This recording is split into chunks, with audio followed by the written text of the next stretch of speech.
ప్రతి ఒక్క పార్టీకి కూడా జూబ్లీహిల్స్ ఎన్నిక అనేది చాలా ఇంపార్టెంట్. ఎందుకు ఇంపార్టెంటు? ఈ జూబ్లీహిల్స్ ఎన్నికల మీద ఫ్యూచర్ ఆఫ్ తెలంగాణ అంటే నెక్స్ట్ 2027 ఎన్నికల్లో ఎలక్షన్లో ఏ పార్టీ గెలవబోతుందనేది కూడా అంచనా వేయచ్చు. అందుకే పంతం మీద మాదా సై అన్నట్టు ఎవరికి వాళ్ళు జోరుగా ప్రచారం చేసుకుంటున్నారు.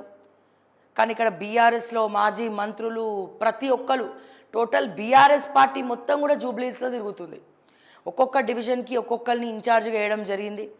కానీ కాంగ్రెస్లో మాత్రము నవీన్ యాదవ్ జోరుగా ప్రచారం చేస్తూ ఉన్నారు. మొన్న సినిమా వాళ్ళు కూడా వచ్చి స్వచ్ఛందంగా ప్రచారం చేస్తూ ఉన్నారు.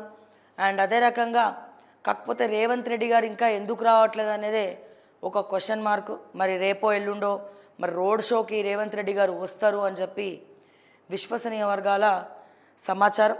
మరి ఇక్కడ ఏదైతే కలిసికట్టుగా ఫర్ ఎగ్జాంపుల్ బీఆర్ఎస్ కానీ బీజేపీ కానీ బీఆర్ఎస్ కానీ డివిజన్లు వేసుకొని అందరు తలా ఇంత పని పంచుకొని ఇంటింటి ప్రచారం చేస్తున్నారో, కానీ ఇక్కడ కాంగ్రెస్ పార్టీలో ముఖ్య నాయకులు ఎవరైతే ఉన్నారో వాళ్ళు ఎక్కువ పార్టిసిపేట్ చేయకపోగా పొన్నం ప్రభాకర్ లాంటి వ్యక్తి ఇంకొంతమంది కావాలని కాంట్రవర్సీస్ చేయడము,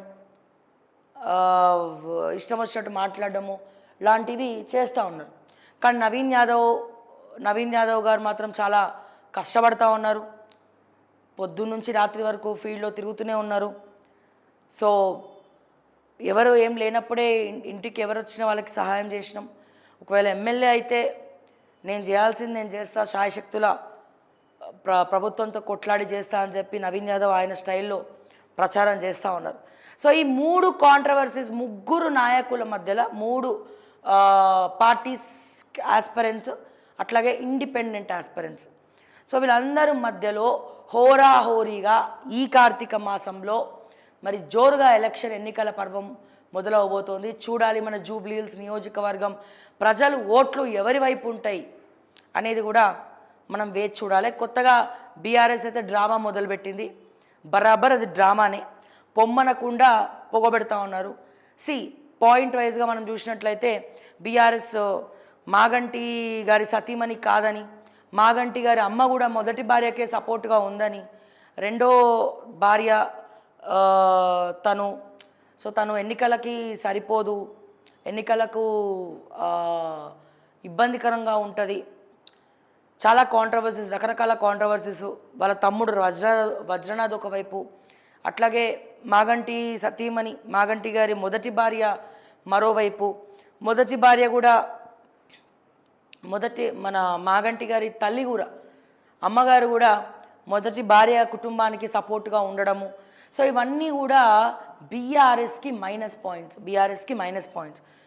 సో దానికి తోడు మాగంటి సునీత 2 నామినేషన్స్ వేశారట. ఒకటేమో మాగంటి భార్యగా ఒక నామినేషన్ వేసిందట, ఫాదర్ ఆఫ్ డాటర్ మన మాగంటి మన సునీత గారి ఫాదర్ పేరు మీద ఒక నామినేషన్ వేసిందట. అంటే తనకు కూడా కొంచెం కన్ఫ్యూజన్ ఉంది. ఒకటేమో తండ్రి పేరు మీద డాటర్ ఆఫ్ అని చెప్పి ఒకటి నామినేషన్ వేస్తే, ఇంకోటి హస్బెండ్ దాని మీద పేరు మీద ఒక నామినేషన్ వేయడం జరిగింది. దీనికి తోడు కేటీఆర్కి బీఆర్ఎస్ పార్టీకి టెన్షన్ పట్టుకుంది. అసలు కార్యకర్తలకు విష్ణువర్ధన్ రెడ్డి క్యాండిడేటా లేకపోతే సునీత క్యాండిడేటా అంటే వీళ్ళకి క్యాండిడేట్ ఎవరో చెప్పుకొని తిరిగే దమ్ము కూడా లేదు. అటువంటి పరిస్థితులకి బీఆర్ఎస్ వచ్చేసింది. అటువంటి పరిస్థితిలో బీఆర్ఎస్ ఉంది అని అనిపిస్తోంది. ఎందుకంటే డైరెక్ట్గా చెప్పలేని పరిస్థితి క్యాండిడేట్ ఎవరు అనేది. బట్ మేమందరం అనుకోవడం ఏంటంటే ఈ ఎలక్షన్ కమిషన్ నామినేషన్ స్క్రూటినీ తర్వాత నామినేషన్ సరిగ్గా లేదనో లేకపోతే ఇంకేదో ప్రాబ్లం అనో విష్ణువర్ధన్ని లాస్ట్ మినిట్లో అనౌన్స్ చేస్తారా బీఫామ్. ఇప్పటికే కేసీఆర్ బీఫామ్ కూడా ఇచ్చేయడం జరిగింది. సో ఇట్లా రకరకాల కాంట్రవర్సీస్ మధ్యలో నడుస్తుంది. బట్ జూబ్లీహిల్స్ ఎన్నిక మంచి టక్ ఆఫరు. ఇప్పటికే కాంగ్రెస్ పార్టీ తెలంగాణ రాష్ట్ర వ్యాప్తంగా మొత్తం పరువు అయితే పోయింది. ఇది నేనంటలేనండి బాబు, మల్లికార్జున ఖర్గేనే నిన్న కొంతమంది వాళ్ళ పార్టీ సమావేశమైన దగ్గర కొంతమంది వ్యక్తులతో రేవంత్ రెడ్డి తెలంగాణను సర్వనాశనం చేసిండు, కాంగ్రెస్ని అయితే ఇంకా ఘోరమైనటువంటి పరిస్థితిని దిగజారు చేసిండు కాంగ్రెస్ పార్టీని అని చెప్పి క్లియర్గా వాళ్ళే చెప్తా ఉన్నారు. ఎవరు? మల్లికార్జున ఖర్గేనే చెప్తా ఉంటే, కాంగ్రెస్ నేత, ఏఐసిసి నేత ఆయనే చెప్తా ఉంటే ఇంకేం పరిస్థితి ఉంటుందండి ఇక్కడ? ఏం లేదు. సో ఇటువంటి వాటి మధ్యలో ఎలక్షన్ అయితే నడుస్తూ ఉంది. మనం చూద్దాం. మరి పోటాపోటీగా ప్రతి ఒక్కరు కూడా చాలా సీరియస్గా తీసుకున్నారు ఈ ఎన్నికల గెలుపు మీద. ఈ తర్వాత పంచాయతీ ఎన్నికలు రాబోతున్నాయి. సో దీని మీద కాంగ్రెస్ భవిష్యత్తు